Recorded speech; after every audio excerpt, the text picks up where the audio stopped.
Yeah, it's just that's yeah. No.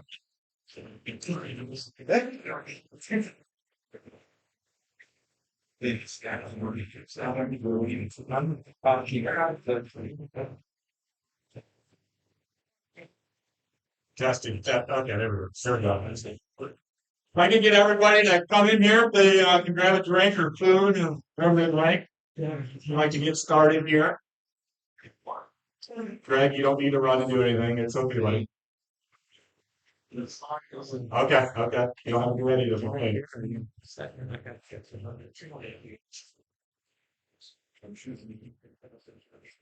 All right. So first of all, I want to say thank you for all of you coming here. This is exciting to see this many people here for what I consider the biggest asset for this club, and this is the golf course. So I do appreciate the support coming here and listen to what this task force put together, what Mr. Brian Huntley has put together for us. And for the few that don't know who I am, my name's Eric Hutchins. I'm the board president. I'm part of the task force that Mr. Ryan Ruth and 12, 13 other members are on that committee as well. And I'm going to introduce you here to Ryan in a few minutes, and then Mr. Huntley as well. And Ryan will explain to you how we got to this process and how we got to today. But it's been a exciting process for at least me, being a member as well, being on this golf course for 15, 16 years, whatever it's been. And what I've learned, at least from my perspective, is we have a great golf course. Now, I personally say that, but then when you bring an architect in here to say the same thing and say you have great bones, a great golf course, maybe just a little bit of tweaking, and you can make it even a little bit better. So over the last 12 months, it's been exciting to hear.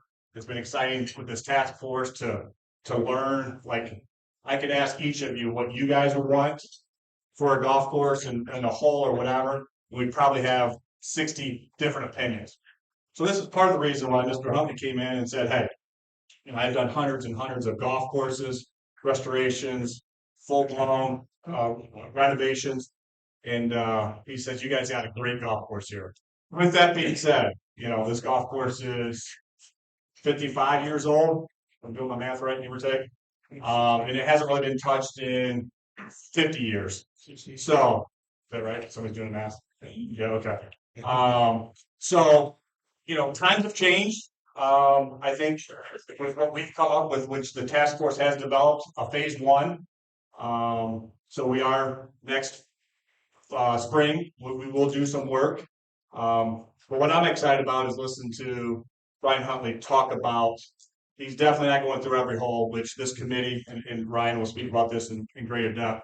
We did touch every hole. We did talk about basically every hole in great detail. So, but what Brian's going to talk to, he's going to slow it down to show what we might do over the next 5 years, 3 years, depending on funding, how we want to finance it, however we want to do it. So, without further ado, I want to bring up Mr. Ryan Ruth.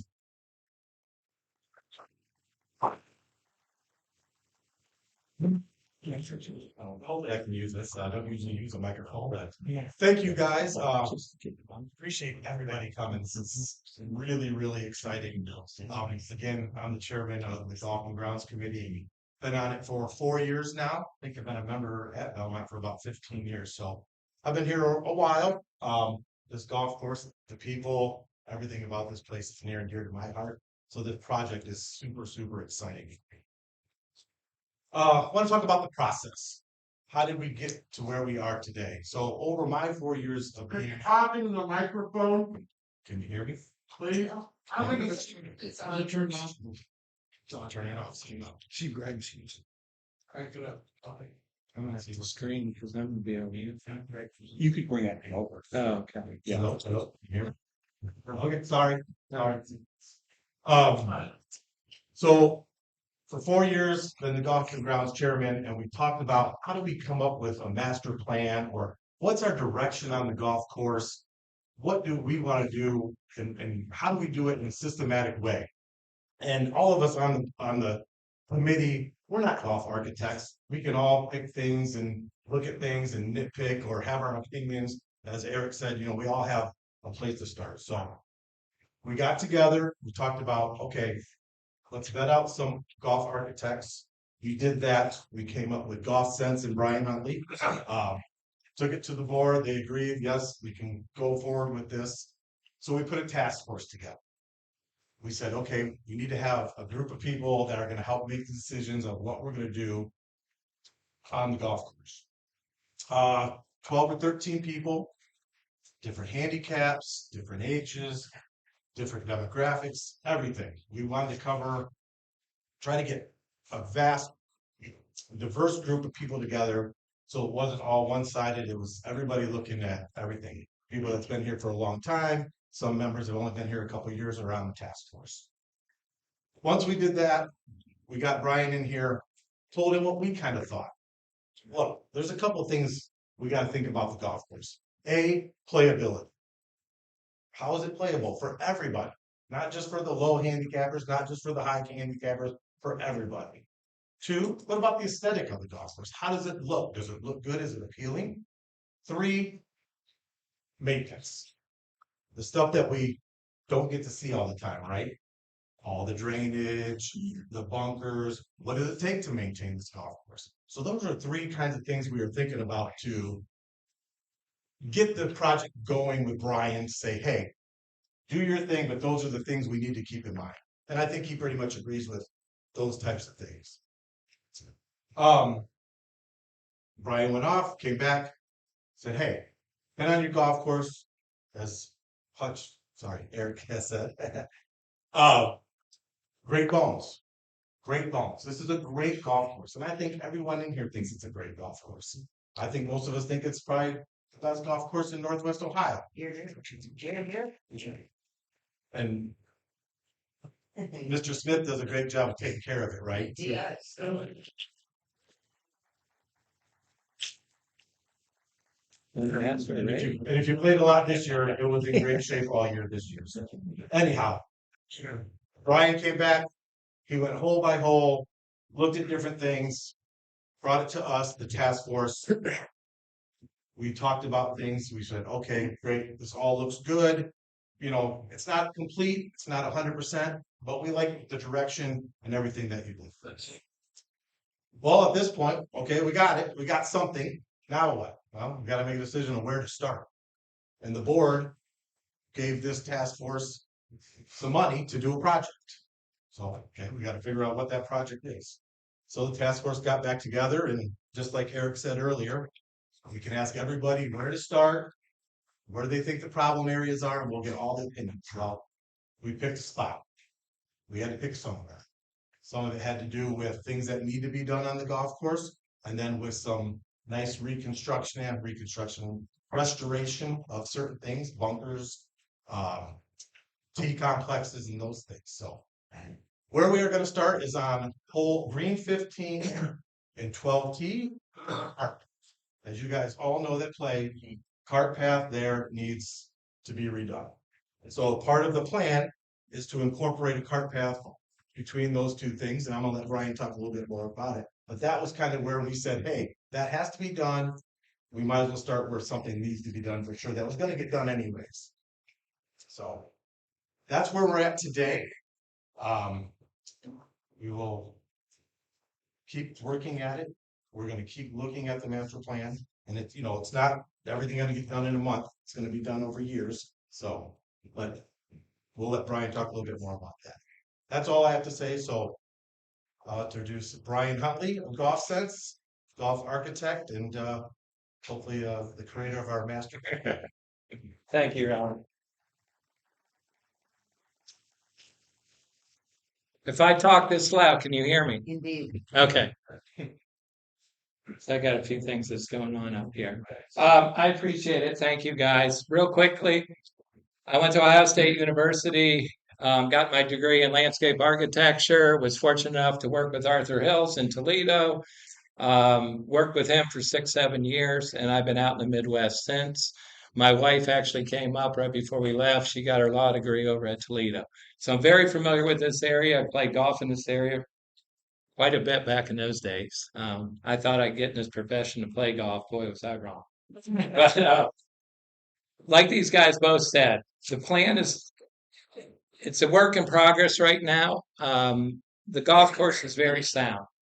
And like they said, also, we got 50 years, and you probably hear of the courses around here and throughout the country.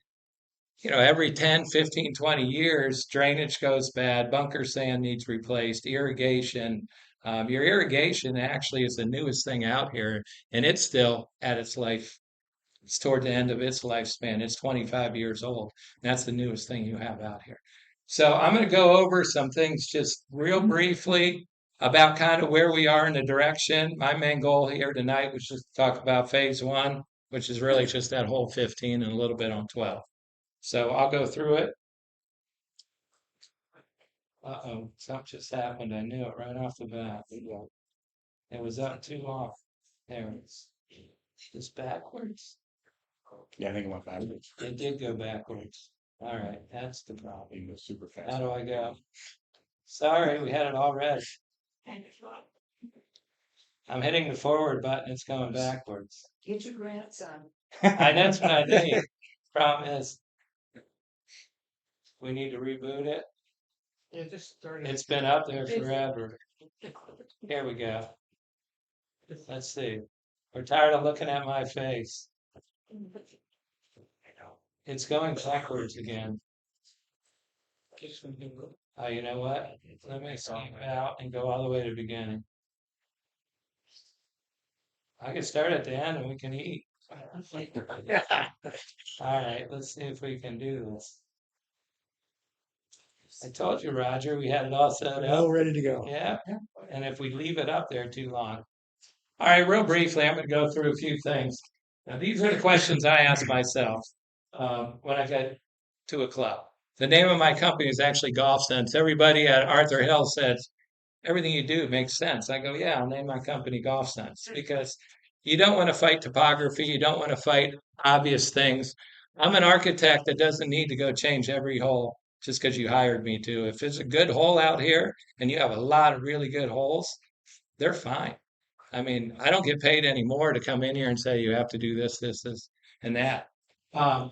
So these are questions I ask myself. The two real big key ones are the existing golf elements sustainable, and does your facility have a plan or direction?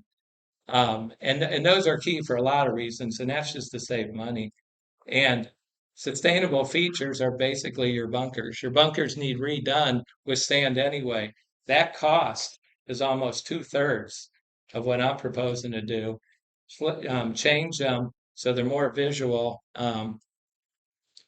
They drain better, they work better. They're just, again, 50 years old, and I'll go over some of this.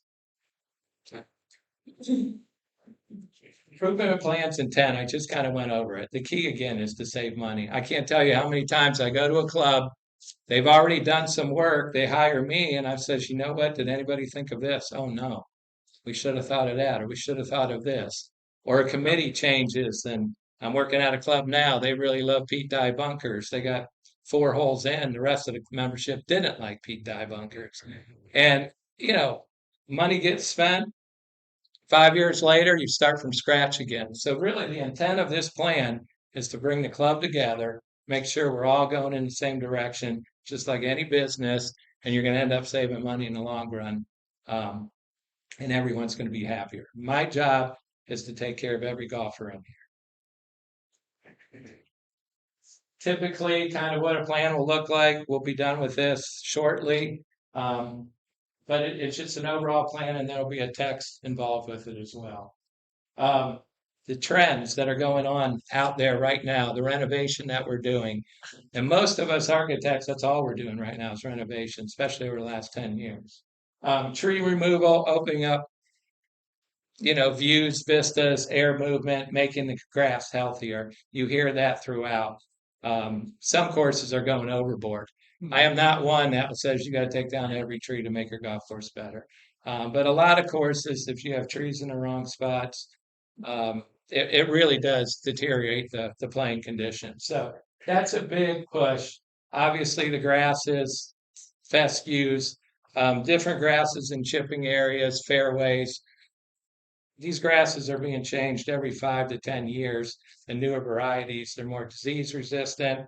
They take less water. They can handle turf better. So a lot of facilities are doing this for specific reasons. Bunker enhancement. Bunkers, when they were first designed, were relatively penal. Everybody had them. Right now, a better player, we'd rather be in a bunker by the green. I mean, it's just a simple fact. Better players can control their bunker shot almost every time, control their spin. What they're doing on tour is what they found is when the ball runs away and gets in these chipping areas, they have a little indecision. And the indecision is what hurts the better player because he can practice and do any shot. The average golfer is finding out, I hate bunkers. I don't care how good the bunker is. I'm not very good in bunkers, but I do like these chipping areas. These are kind of fun. I can hit a 5-iron, a hybrid. I can chip. I can putt out of them. And so what we're finding is when we take out bunkers, we're making it harder and more interesting for the better player. We're actually making it easier and more interesting for the average handicap too. And we're reducing the bunker cost. The bunkers right now are one of the most expensive things on a golf course to maintain, believe it or not. And they're a hazard. As architects, I pulled out all my hair. But we've been talking about it for 30 years. It's like, why do we keep spending money on bunkers? Everybody wants consistency, drainage. They want a perfect condition and a hazard. And as an architect, it's frustrating. Change hats, golfer hat, I love it. I want them too. I want everything to be nice. So, and we'll go to tees, natural areas, chipping areas. Practice areas are huge right now, especially for this next generation and any newer members. I mean, everybody is short on time. And practice areas, a lot of renovation right now is being driven by enhancing the practice areas. In fact, I have a big one next year. We're moving 6 holes just to give them a practice area. They have almost nothing. And then outdoor gathering areas, you guys already started on that work. So pros, you guys kind of all know. Great golf course, plenty of tee space, good routing, nice rhythm. You have a practice area, could be enhanced. Fully membership, financially sound. You guys are in good shape. Believe me, I go to places. It's interesting. I'll put it that way. The cons, or did I already hit? I hit your pros. Your cons, we've kind of talked about it.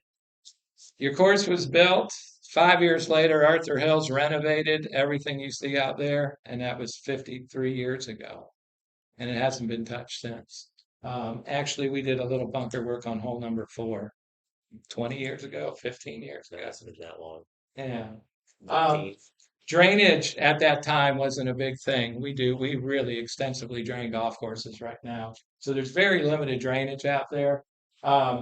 Your tees, I know there was an idea in the 70s to line every tees with the burning bushes. I know it's a little bit, I don't want to get into it too much right now, but typically we would not want to do that for a lot of different reasons. I'll talk about it briefly, but your course style, your variety of shots can be enhanced. Your practice area and clubhouse. There's certain things we're talking about with the pro shop and the practice area, and we're talking out in the future. But it's my job is to look at everything. It doesn't cost you guys anything for me to move my pencil around and say, think about this in the future. Think about this. So. All right, your problem areas, we're going to go through these. You kind of know most of them. The fairway patterns, and I'll just jump to some slides to kind of demonstrate that. Drainage. Drainage is crucial. I'm glad you don't have continuous cart paths because no one ever uses them, except the maintenance staff.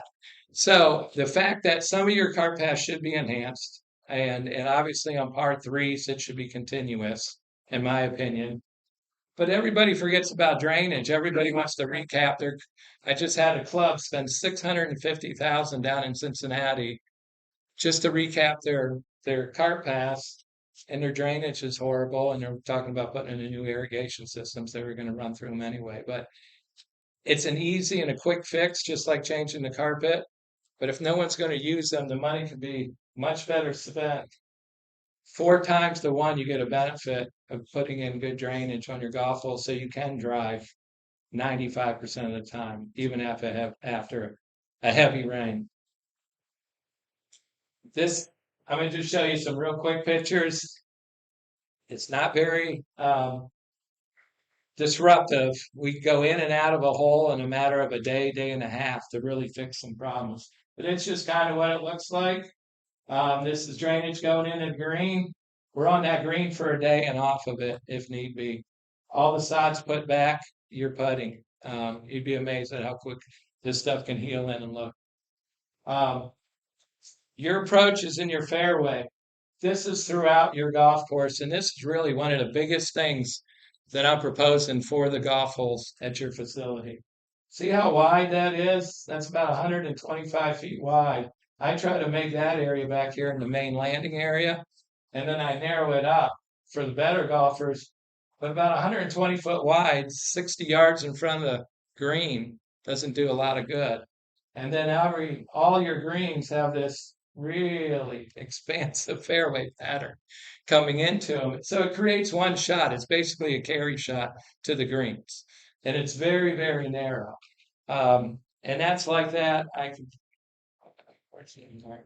I mean, throughout the golf course, this is hole number 6. So what I'm proposing is opening up a lot of these areas and allow you to play a variety of different shots around the greens rather than everything a chip that has to land on the green. When you have these chipping areas and you miss the green, let's say to the right, you can use the chipping area, you can create some different shots. Hit some punch shots, some low shots. You don't have to carry the rough all the way to the green to get a bounce that's predictive. So that's really why we use these chipping areas, is to make golf actually more interesting, fun, and also it just creates a different variety to these golf holes. Your tees, and I don't want to get into this too much. I mean, this is the tee shot on hole number 11. You know, I know it goes to the right, but with the trees overhanging over 50 years and these bushes growing up, the only place you can tee is right in the middle. It's very tough on maintenance. It's very tough on wear because you're telling people to walk in to a certain area in one location every time. So by doing some of this, you actually do the exact opposite of what we want to do. We want to be able to walk in a variety of places, disperse wear, create more variety in teeing areas. And let's say I want to hook the shot. I mean, if I'm here, I got to only stand in the middle. So they're kind of limiting. You've gotten rid of them, I believe, on 10 holes at this point. The bushes, yeah. You know, and when they start going bad, this is the corner of number 1. They actually can look pretty bad at times. And you're going to get wear patterns. There's nothing Eric and his crew can do. I'm pretty amazed at how good they look because you're forcing him to drive in one location every time. And you're forcing everybody to walk in and out of these tees. Some of the other ones, now this tee doesn't have the bushes on, but these are some of the things I'm looking at. This is hole number 2, the tee shot. It's a beautiful cape hole. Why not remove this one pine tree? And then why don't we remove the tee over here by the cart path? And isn't it a better golf hole? I mean, the entire cape, you're now looking at it, and you can use it strategically than the way it is sitting right now. So these are the little tweaks we're talking about throughout the golf course, moving tees left or right, opening up views, and actually some strategy. So they're really pretty minor tricks. Here's just, of course, did up in Cleveland, but you just see when it's open around the teeing areas. And our thought here would be to have maybe straight edges and then round corners. It makes the maintenance a lot more efficient and easier. But you can see when you're open around, you have the ability to hit different shots. It opens up the golf hole as well. Chipping areas, you know, again, this used to be a bunker here, a bunker here. By moving the bunkers around, it's the same golf hole, but allows different opportunities and a different look and feel. Same thing here. This was a little tiny fairway pattern here and a big bunker here you couldn't see. We took that out. Everybody had to walk around that bunker on the edge. And there were two really bad wear patterns right here. And we just kind of turned it into a chipping area. This is a short par four on the golf course. Same thing, this here now had the chipping area in front. Before there was just all grass. Now there's a roll off here, and back here between the two bunkers. And those are some of the things we're talking about. We're not talking about changing the structure of the hole. The tee, the fairway, and greens are in the same spot. We're talking about changing some of the dynamics and the fun around the golf hole when we don't hit the greens. This is just something in Cincinnati. This was the fairway ends kind of here, but it was just most of the women, most of the higher handicaps couldn't get to the screen. This was all rough. We just brought a fairway bunker out, and that's what it looked like. We did this last year about this time. It took about 3 days. And then we just started in a new bent from another fairway on that golf course.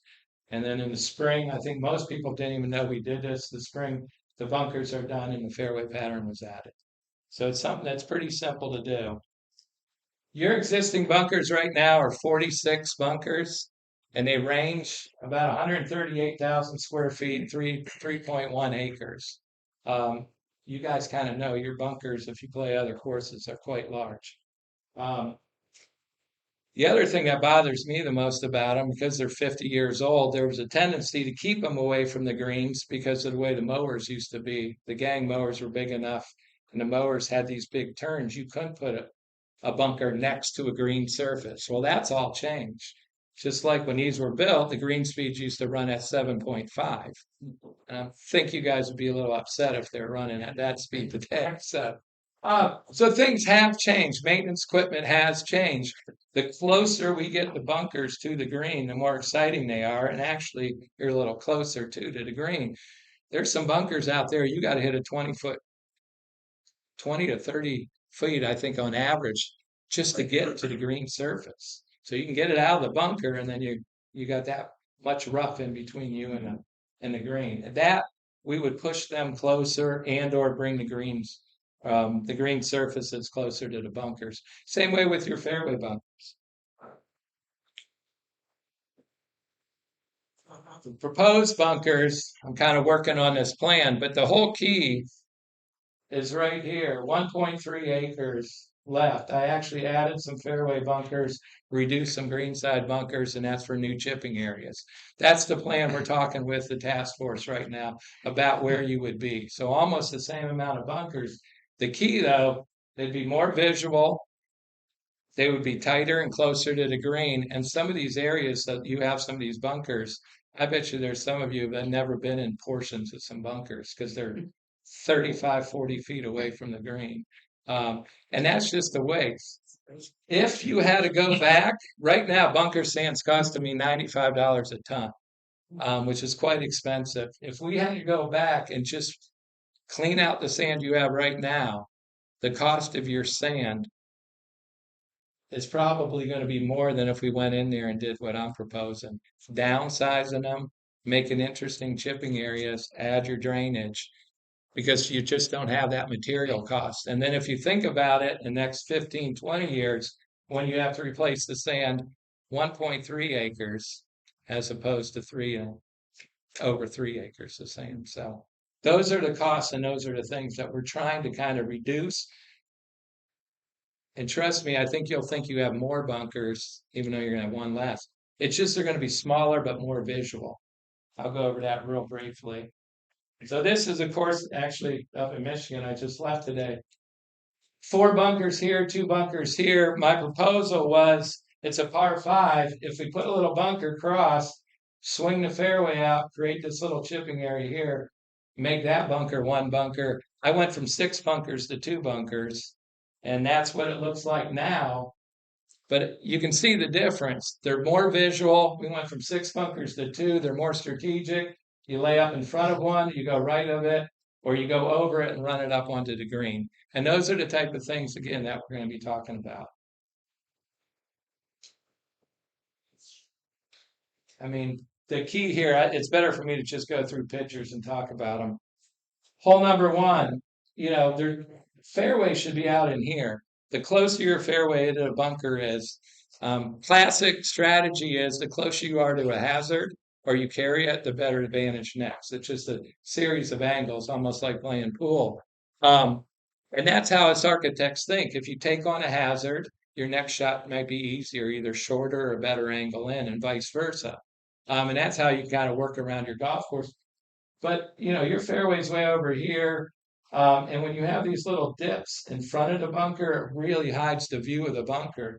So if this bunker was rebuilt more like in here, it gets closer to the fairway, and you don't need all this over in this area. So we're downsizing it. Here's just a few examples. Second bunker on number 2, if we open up that view there, take the mound out in front of the bunker, and that's what I was saying. We want to typically lower this area with drainage, take our drainage into here, and then take it away and open up that view to the bunker. So as we're opening up the view to the bunker, we can downside the sand. You'll see more sand and it'll be more exciting. And you're accomplishing all 3 of those things at one time. And a bunker on 6, these things hide. This is real tough to maintain. Your drainage, they were all clapping for you. Maybe you don't get a raise now. It's bunker.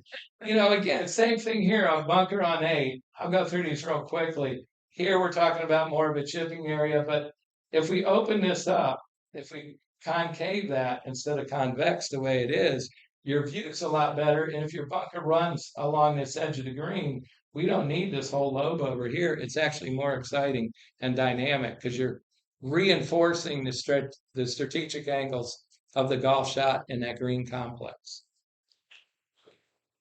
Again, that same bunker, it's very tough to maintain. Now, it's very easy if you have a liner in them, and we're going to talk about that here real briefly. Here's number 9, those 2 big bunkers up by the green, and I'm going to show you 9, kind of what's proposed. They're kind of disjointed. They're hard to see from out front. It's a lot of sand. That's 14. It really only needs to be about this big up by the green. This should all be a fairway pattern, and this should be a drainage, for the stream right in front. It doesn't need to be that big a sand area.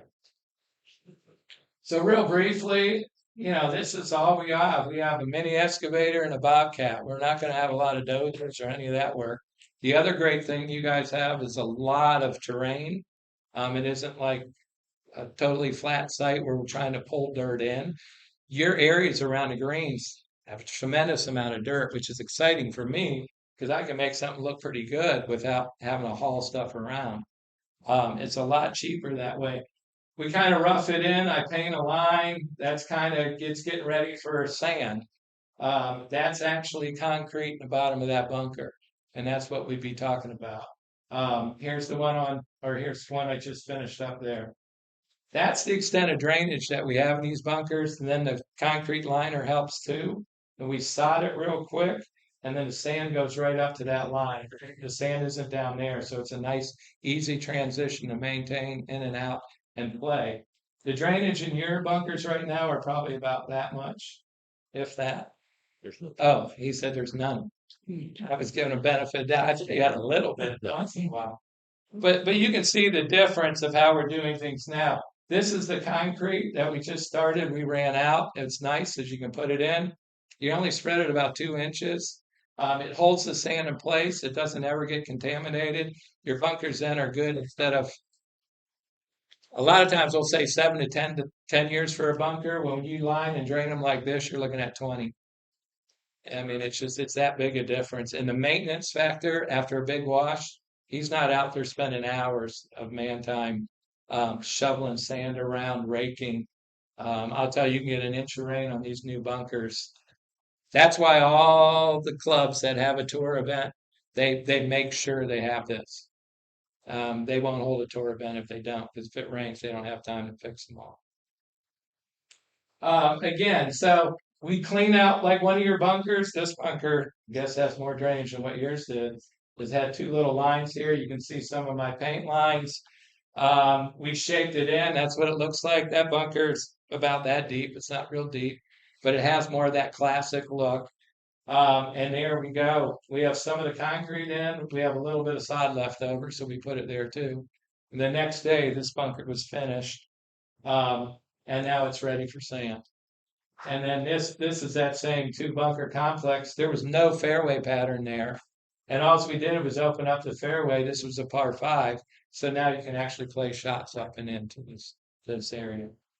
So these are the kind of things we're talking about. Again, I'm just showing you kind of the process. It's very simple. We drain, we put in the concrete, they spread it out. It dries in one day. We sod and we put sand in. I mean, all this type of stuff. This is a fairway bunker. You know, none of these have sand in them yet. And I just want to show you this. When I'm talking about opening up the front of the bunker, that's what I'm saying when you can see into the bunker stuff. So, this is a little flatter area. But again, when we open up, instead of putting that nose over here and hiding the sand like at your facility, we make the front of the bunker very simple. And it just opens up that view into it. And to let you guys know, this is Cincinnati. It actually snowed the next day. We still have golfers playing. We stripped this area. We did all the work. Now we're laying sod. This was done the very next day. It actually started snowing. But we were very late. We were very late fall.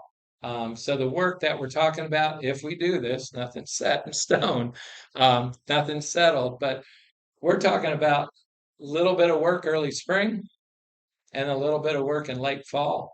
Very minimal interruption to play. Some areas in the fall, if you want to build a little more tee space, that work can be done there, but you would always have tees in play. So we're talking about doing this over a period of years and doing a very minimal interruption to play. But you can see these two golfers didn't slow them down. We had it roped off. They kept playing. Most of the time, that's what happens. If people want to be out there on a day like today, when we're working, they can still play golf.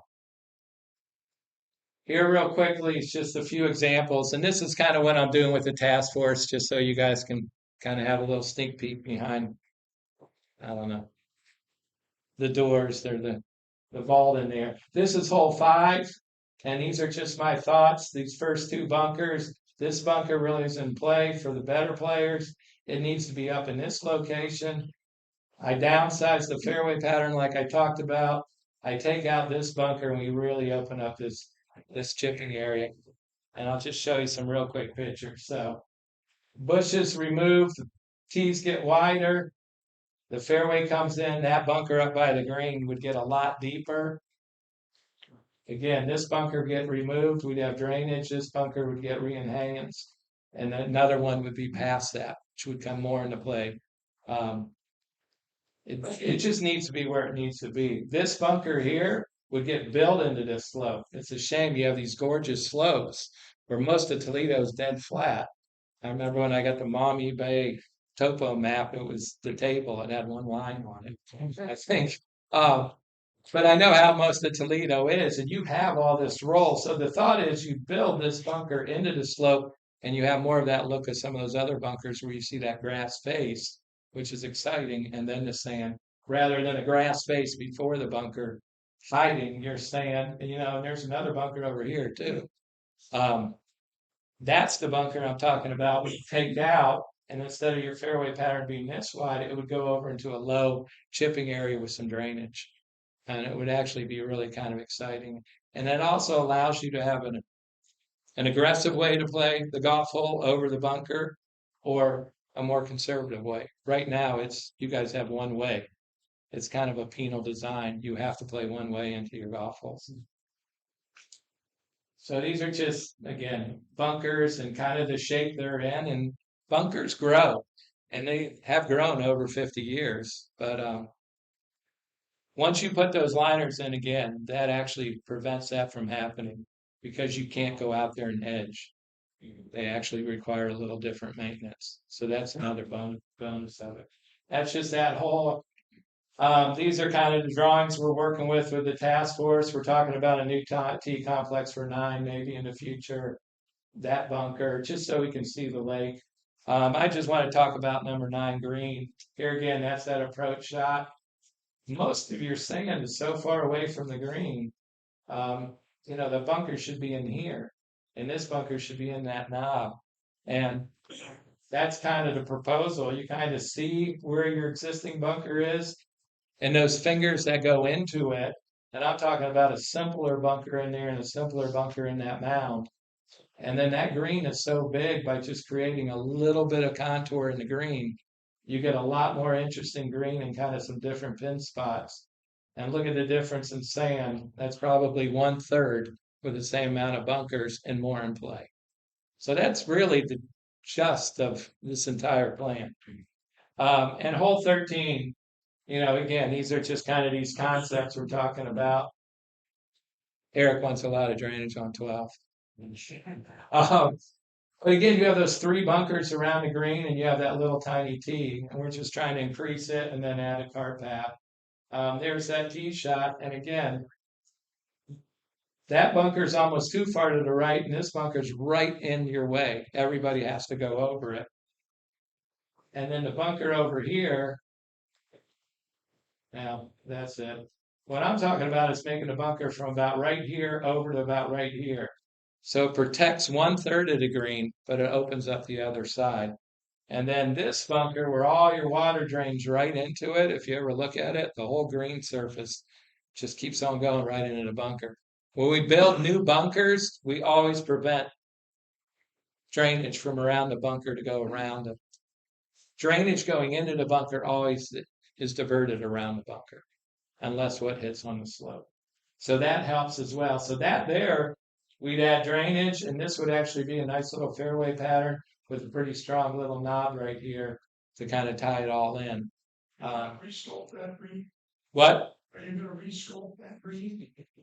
A little bit on the edges. That was kind of the proposal. You see the 2 bunkers, there's that. We have a little mounding in here we can take a little off. We're not resurfacing that green. The proposal right now is not touching any green. That's when things are out of play and very costly. So we really can give this course a really nice facelift over the next 3 or 4 years and kind of update it without getting into the real high cost interruption of play. Now I do have a few things that we're still discussing about maybe 1 green or 2, and it's obviously the club's decision. But you can just see we should always have a continuous cart path on a par 3, take it over past 4 tees, there's a mound, that bunker's gone, that becomes more of a chipping area. Those little tiny tongues that you guys have, like right here, they're hard to maintain, and to me, they don't look like a high-end country club like you guys are. I mean, it looks a little contrived, a lot of these. So, sorry about all that. We've been yapping for a minute. Phase 1. I'm going to just real quick. Hole 15, there wasn't a whole lot of changes on the hole. We obviously need to increase tee size. But up by the green, this is one of the last holes I was looking at doing, but I understand why we're doing it, and it makes a lot of sense. Taking the cart path from the bridge over to this area and then back in and around. I actually got a better picture of it. Let me just jump into it. You guys are going to replace that cart path no matter what. And it's needed, and it is a wear area. That's over or almost half of what our budget is. Am I allowed to say any numbers? Yes. Okay. So we roughly, they said, what can we do for 75 to 100,000? And I gave them some options. And then they came back and took out some of those options and said, well, we got to do this cart path no matter what. And we priced that out. That's roughly 45 grand. So I said, we're there now, and it's spring. The road is right there. The maintenance area is right there. We can drop off equipment. We can get in and out. We're not tracking through the golf course. It just makes sense if we're going to have trucks and equipment in here to put in this cart path, that this is why this is number 1. And so the thought is, we just jump to this. That's kind of what it's looking like. But the thought is your cart path would come off the bridge, work its way around the back. Most of your access would be right in this area to the screen. And then over there, and then we come this way, share the path for a few feet, and your existing tee is right there, the back tee, which is about the size of this table. We build a new tee there because if we move it and build a tee here, then it's really in play on 15, and you'd have to take both of those trees out. Excuse me. So we're talking about putting a tee in there on 12 and then a forward tee as well. And redoing this cart path, like I said, that was half the cost anyway. So we said, let's put it in the right spot. And we reworked this bunker with drainage, that capillary concrete sod. We downsized this bunker and actually create a landing area over here. So if you do miss to the right, or if you want to take a little more conservative approach, so you can see where that bunker is, and there was no fairway over there. So we're creating a little bit of that. I know Eric's already started on all those bushes along the stream because it would be nice to see the golf hole. And that's already started and should continue. So we're talking about downsizing this bunker, reworking that one, putting in that tee, and doing this cart path. Our numbers right now, we should be well within that budget. In fact, we're fighting so much that if we can get in that budget, we might try to do one or two other very small projects. But we don't want to promise anything and not be able to deliver it. So really phase one, and the whole reason we're here tonight is this. It's not costing them anything, right? This is, yeah, they're Indirectly. Yeah, indirectly. It's always all your money, Yeah. but yeah, they're not asking for anything. It's There's no part of assessment, there's no. this is something. And like I said, you were going to spend roughly 45 grand. We said, well, let's just fix this one. That way, this isn't anything alarming or out of the box. And I think you'll all be able to see what we're talking about. Hopefully we can get in with some good weather. This should be about a 2-week project, and we're hoping to do it in April or May. And hopefully a lot of people won't even be out there yet because it's still cold. So that's the goal and the direction. And I'm done. Yeah. Yeah, I think we should, first of all, thank you. All right. I guess what we'd like to do next is if there's any questions, since he's here. He comes into town whenever we need him. So he comes to town. So, but since you all have made the trip in here, if you got questions, let's go ahead and preferably fire at him. My only question is, when you're talking about renovating the tee boxes, does that include the women's tee boxes? Yes. Thank you. I didn't hear the question. When we're talking about renovating the tee boxes, and most of the tee boxes don't need completely renovated. The women. Right. Yeah. So my job is to disperse wear and create variety. And I have all the technology and all the charts of what really happens in golf, and they get sent to me all the time. And it just comes down to your swing speed. If your swing speed's 65, 75 miles an hour, you carry the ball 130 yards. The average guy's swing speed is 90 to 95. That means he carries the ball 214 to 220. I mean, I know we all think I'm still a pretty good golfer, but my swing speed's only 104. My carry is 245. Now, it might run out to 270 on a nice summer day, but I know I don't carry the ball 270.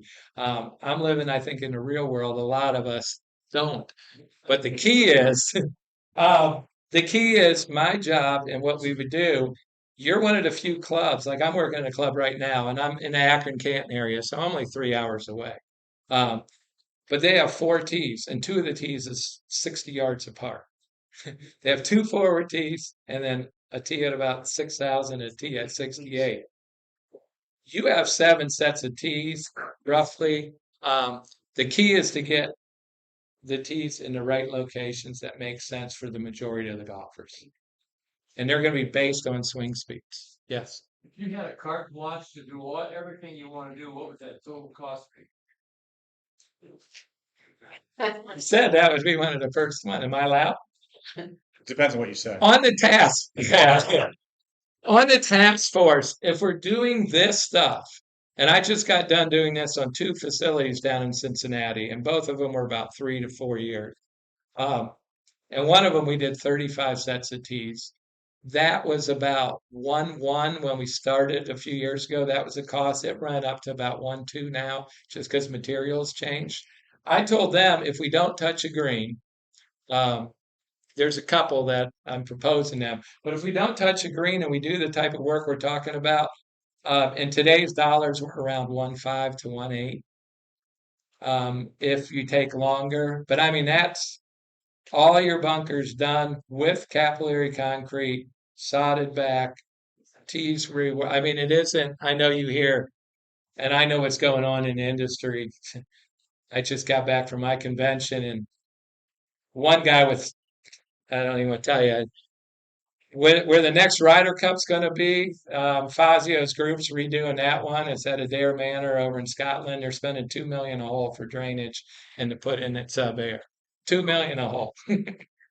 I mean, it's crazy. And you hear, I know locally Inverness is on their third renovation in 10 years at, 5 to 10 million a pop. We're nowhere near that. Again, I'm living in the real world. Most of the facilities I work at, I mean, most of this work gets done between a 500,000 and 2 million, depending on irrigation. Irrigation is always the wild card because it's getting really expensive. Before COVID, irrigation was $1 million. And since COVID, golf boomed and no one's touched irrigation in 25 years, just like you guys. And now they're all doing it. And now a lot of companies went out. I mean, that same irrigation system's 2.5 million. It went almost up for the exact same thing. So that changes stuff. Go ahead. Is there anything you can work into the designs, whether it's passive or something active to deal with the flying rats, the geese? I wish. I mean, I actually have a golden doodle and I live on the course I did, and they want me running the dog out there all the time. Yeah, it's becoming more and more problematic. There's new technology and new things coming out all the time. I don't know if some of it works, some of it doesn't, but it is a problem. Yes, sure. This plan from hole 15, you said this is our spring plan, correct? April, May, it's all that's being done in phase one? Yes. Okay, so that's one for you, then for Eric, for phase two, for the fall plans, before additional changes are. None of that. These, where this all that's being done. That's all we're talking about right now. We're talking about a master plan, but this is the first phase, and then we'll But to answer your question, I'll be more than happy. I mean, it's some people like this. This is actually a great group. I was expecting 20, 25. No one shows up unless you tell them we want money. Then there's 200 in here. But that's next. yeah, that's next. We're almost done. We've been talking about this plan for over a year now, and there's a few little things we're gonna kind of vet out. And they're gonna say, yeah, let's present this to the membership. But in general, you've seen a lot of what's on the plan. Almost every hole has the same thing. Two, move the tee right, you know, little stuff like that. But yeah, nothing will get done until there's another presentation. I mean, the only thing that's set in stone is phase one. And that's just because of the cart path. Right, so you mentioned some Right. informative, so I was curious, this would be plan. The old days, and when I mean the old days, 15, 20 years ago, we present a master plan and then you'd have one option, vote it all in or vote it down. And that isn't the case anymore. You have those few courses that are doing that and they're closing them and they're spending 8, 10, 12 million. No, again, I wouldn't suggest that for you. If I was a member, I would resist it. I know what we can do and make this palatable and actually still cost effective. Thank you. Mhm. I have an opinion, but also your thoughts. What about shifting the T box right on 15? All right, just I got 900 courses in my head, so all right. Oh yeah, definitely, it's on the plan. They have to. They have to go down the hill and to the right. Right now, it's so short. Oh yeah, and the angle's bad. The bunker on the left you can't see. The stream is gorgeous. I mean, so real quickly on that hole, take out some of those bushes, open up that beautiful option or stream. There was one thought I was going to turn that into a par four and then the green complex a par three. But I think we've squashed that. But yeah, that hole would be much better if the tee's laid offset to the right and then opened up a little bit of that area over there along the stream bank. Yes. How quickly can we go into phase two? And I think it all comes down to that. It does. Well, I will tell you, contractors are hard to get. Now I'm working with a small contractor and a local guy for this project. And if this works out, we're hoping we got a team to really do it as cost efficient as possible. Um, I mean that's kind of the goal, but yeah, you don't want to take 10 years because the bunkers you did, you know, you want to be as efficient as possible. You could move that up to 2 or 3 years and do 3 in the spring, 4 in the fall. It all depends. But I think the best thing, and I think the task force has in the right approach, is that we show you. We don't just talk about it. You're going to see it done, and hopefully on time, on budget, and you know you're going to have a little side steams in that for a few weeks. A lot depends on how quickly the ground temperatures warm up in the spring, but it should be pretty seamless. And that was really kind of why we came here too. We knew we had to do the cart path. We wanted to touch a bunker. We wanted to touch a tee box. We want to do a chipping area. So now the members can actually touch all the phases that we'll do throughout the golf course, whether it's phase 2, 3, or and then to your real question is, you know, it comes down to funding. So, you know, there's multiple ways to do it. So, you know, if you got a big check you want to write right now, we Yeah. get it done quick. Asphalt, concrete. Asphalt. Unless no, we only put concrete in the bunkers now. Yeah. But yeah, it's all asphalt. But yeah. Can you explain a little bit more about the concrete in the bunkers, Yes. how they function? I don't quite understand that. It believe me, when we started this about 5, 6 years ago, it didn't make sense either. But the bunkers, because there's some architects that flash sand, and I think you play these courses up to here. And so the sand after rain would just wash down and get contaminated and everything else. So there's always been a push to how do we prevent that dirt and the sand getting mixed together and washing out. So there's been fabrics, stuff that looks like almost, I don't know, hay fields. There's been stuff that look like mattresses that we've been laying in the bottom of bunkers. It all rips. Over a couple of years, the maintenance of it all rips. So actually, another architect came up with a concept called Billy Bunker, and it's all gravel, and they're splayed with the polymer, and the water drains through that. Then concrete said, "Whoa, they're making a lot of money. They're going to all these places." So all it is your normal concrete. They send an additive to the plant. They mix it up, they test it. It's not that complicated. Most plants around here, I know they've already done it, a plant nearby. When it comes to the course, instead of usually turning the roller off, we keep it on. We actually want the opposite. We want it to be porous. We want air in it. So when we lay it down, and in those pictures, it's pretty porous. We spread it out at 2 inches and we just take a paint roller, smooth it out. We lay plastic in it for one day, and that's it. What happens is you can take a 5 gallon bucket and pour it on there, and it's gone, just like it was hitting anything else. So now the sand, all the clay underneath stays where it's supposed to. The sand does not migrate, especially on slopes. And I'm not talking about flashing your slopes up high, a little higher, maybe, well, maybe not even as high as what they are now. If we open up the front of them, I love that more classic look of the grass, and it makes it feel a little deeper. And then he cannot go out and edge, and that's the thing. You get this big high school guys or college guys, and they edge off that much of a bunker. Well, over 30 years, you know your bed's at your house. It just keeps growing and moving. These now are just going to be maintained with a weed whip because you're not going to get into that concrete edge. So now the dirt and that doesn't happen. But it is amazing. You just, as much water as you can put in there, it goes through. It goes through that layer and then it hits our drain lines and it's out of the bunker. Thank you. Yep. Yes. So I totally get the bushes, deal with bushes on the tee boxes for all the reasons you mentioned. I think it's great.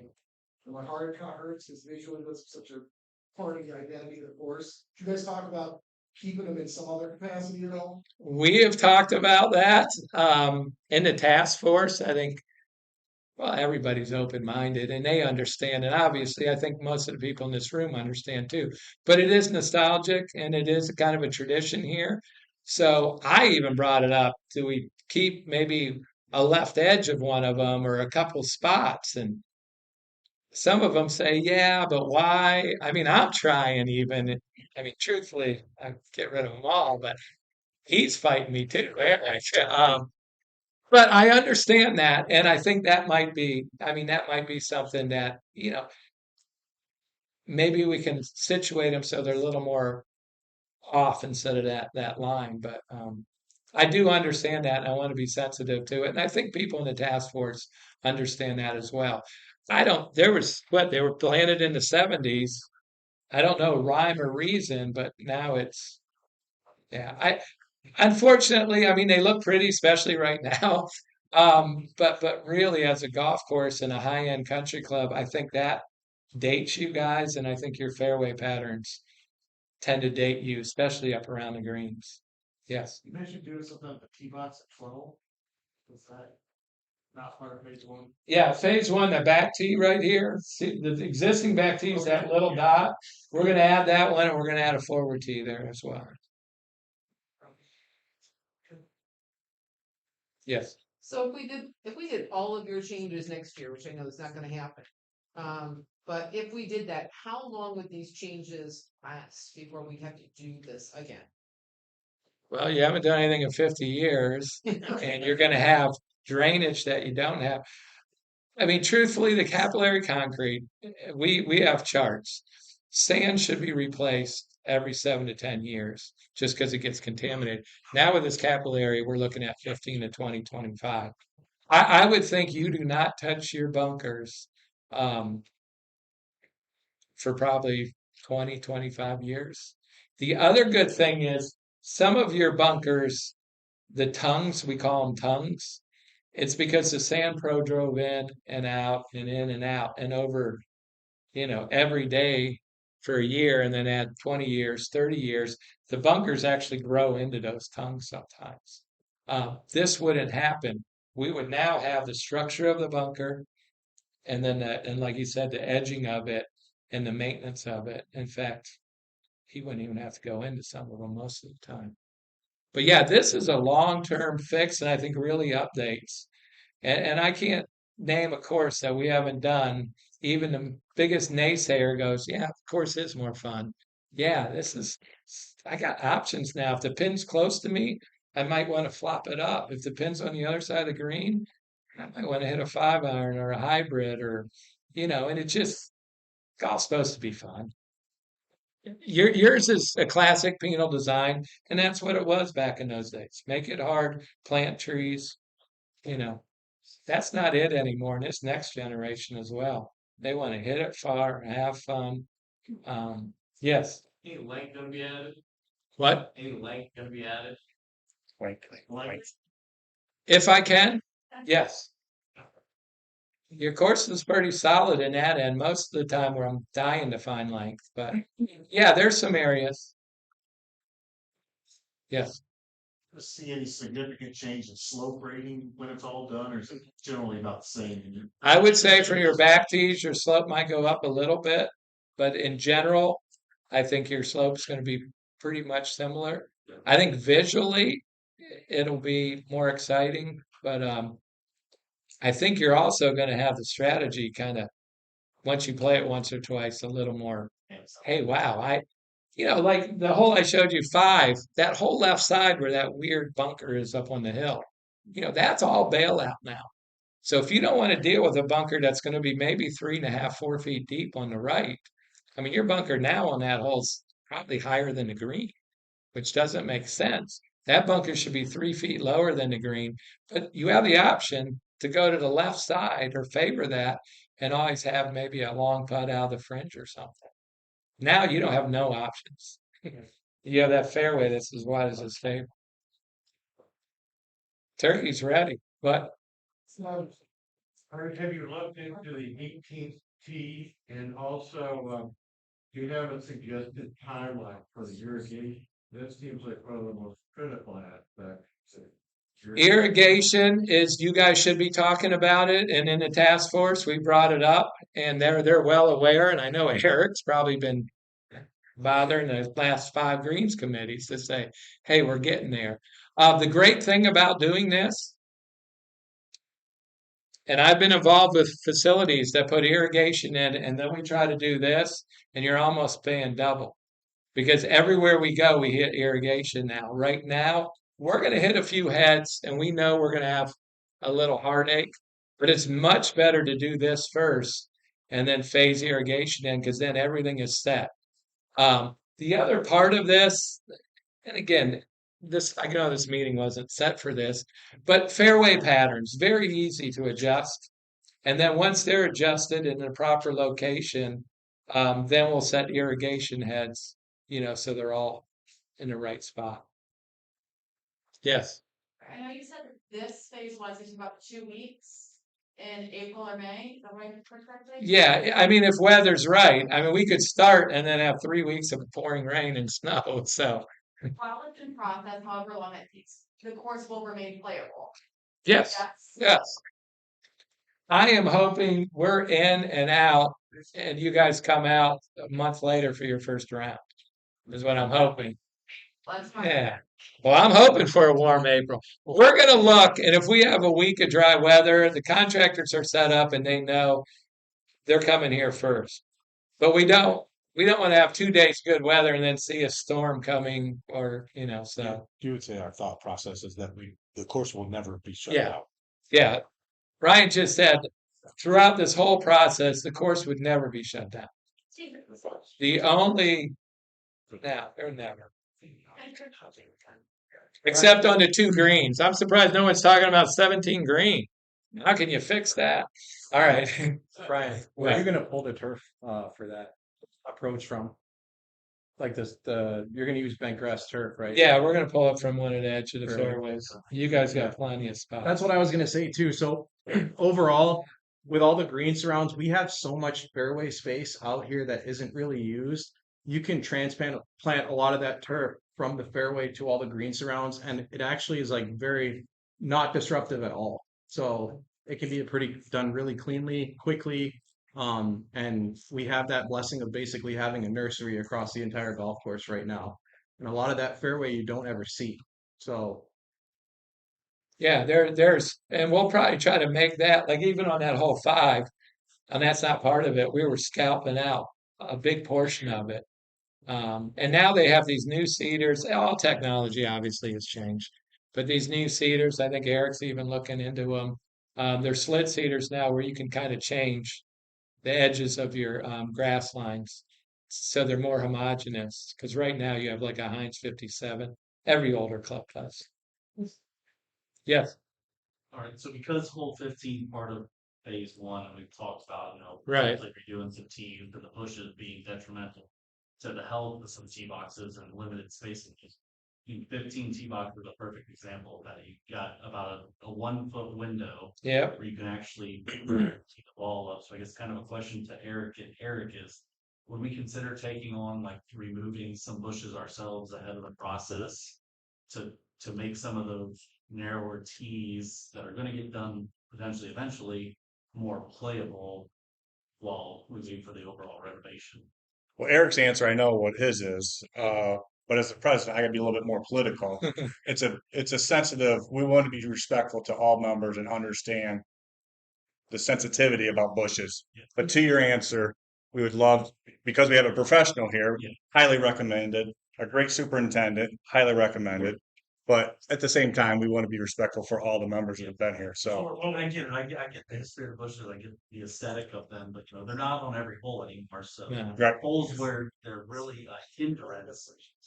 which is a prime example. That one right there is a 15 prime probably example. The best example. It of is. because we really only have. And because we're doing 15 green, maybe, Well, one of my thoughts during with Ryan and his task force is one of my proposals to the task force was just to do entire 15.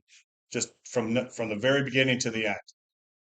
I understand why as a group, we included, said, you know what, we have to go spend money on that cart path. Let's start there and then work backwards from there. But my original thought to the task force was, hey, let's just do all of 15, T box to T, and go there. But we're going to have to spend money on the cart path. So the task force decided, including myself, that's the right way to go. And then hopefully the membership gets involved. And at the end of the day, it comes down to dollars and cents and how much the membership wants to expedite this process that he's putting together with the task force. I'll bring my chainsaw help there. We're not worried about, I don't think I'm worried about labor, but We can keep you busy, right, Eric? That back corner, and again, these are all details when we do projects, and hopefully we do. I mean, nothing is set in stone. You're going to place the projects where you're close, so you're not creating haul roads. Like we wouldn't jump from hole 13 to 7 to. I mean, we'd go back in that corner and do 14 green, 15 tees. It just makes sense. Obviously, then you're going to see us in one area and out. So, and a little bit about 15 too. The task force has to think about, we don't have a lot of access to that back corner back there. There is one more lot available there that we would have to ask politely to try to figure out how to get back there. So I would prefer, and I'd recommend the task force, if we're going to do something in that back corner way back there before that lot gets sold or before we can get access, or we got to wait for a super cold winter to get back there, I think we should look at doing some work on that back of the course as well too. So Eric and I have talked about that a lot too. So, anything else for Brian? it's time. Well, All right. yeah. Any more questions? One more. I was just gonna say, I've only been here a year, but if there's so many reasons to leave bushes, but even with visual, why not leave them on 1 and 10? No. No. 1 and 10, I think, are your worst spots. They're ones you have the most walking and wear in the maintenance area or the practice area. It's one of the biggest problems. And 10, I want to add a back tee, and I think we can shape it a little more over by again, that hole when I look down 10 is so much prettier if you open it up. It's almost like what I showed you on 2. It's like, why isn't the tee here? It's like 20 yards. Same thing with 10. I'll do it anywhere else. Yeah. All right. Well, thank you, everyone. Thank you for coming.